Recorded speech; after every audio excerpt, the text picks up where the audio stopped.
Hi everyone, welcome to the first video of space launches. Space launches.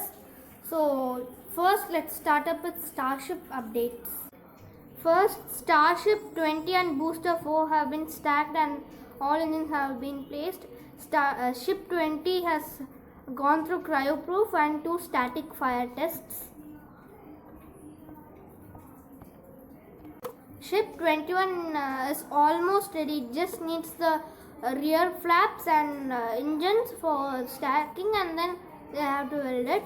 And Ship 22 is getting ready with the center dome section and the thrust dome ready.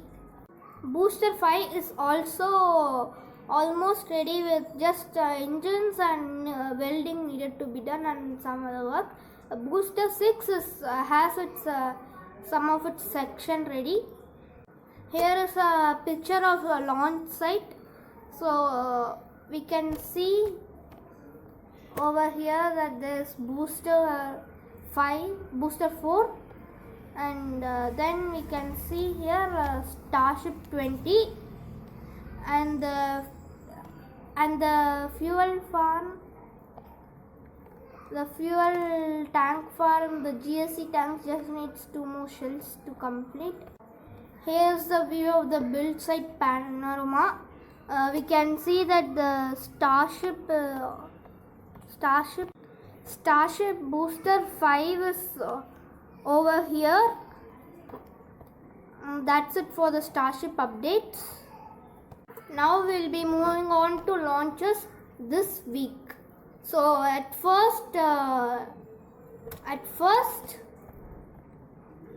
JAXA, Japan Aerospace Exploration Agency, will be using an H2A rocket to launch a replacement satellite for the country's QSA Zenith satellite system.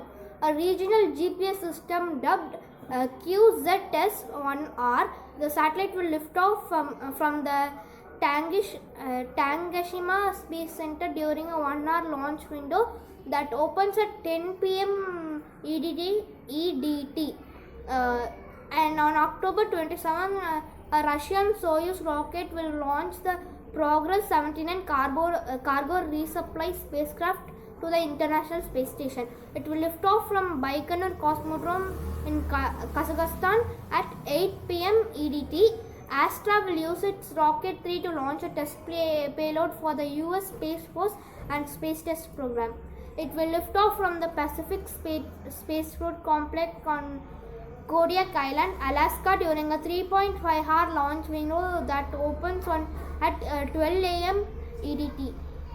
And at last, on October 31st, SpaceX Falcon 9 rocket will launch a Crew Dragon spacecraft on the Crew 3 mission, the third operational astronaut flight to the International Space Station. On board will be NASA astronauts Raja Chari, Thomas Mashburn and Kyla Baron, and European Space Agency astronaut Matthias Maurer. It will lift off from Launch Complex 39A at NASA's Kennedy Space Center in Florida at 2:21 a.m. EDT, and the Crew Dragon will dock with the space station on November 1. Now we are going into space launches last week. The first space launch is South Korea's Nuri rocket. It's the first new launch of its rocket. It lifted off smoothly, but the payload did not reach proper orbit for unknown reasons. The Nuri rocket lifted off about an hour behind schedule from the Naro Space Center in Gohing, South Jeollao Province at 4 a.m. EDT.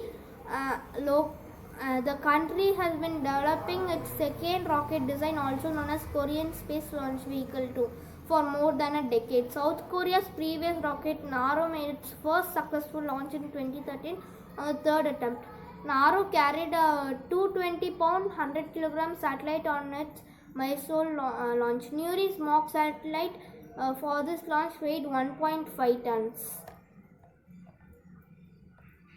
The Ariane 5 rocket successfully launched 2 satellites into orbit late Saturday, October 23rd, on the booster's heaviest mission yet after a one-day delay due to ground system checks.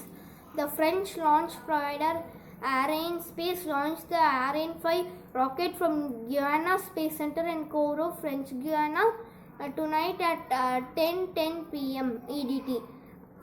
Riding aboard were commercial communication satellite and the French military satellite, which along with their rocket set a new record of 11.2 tons for an Arianespace launch.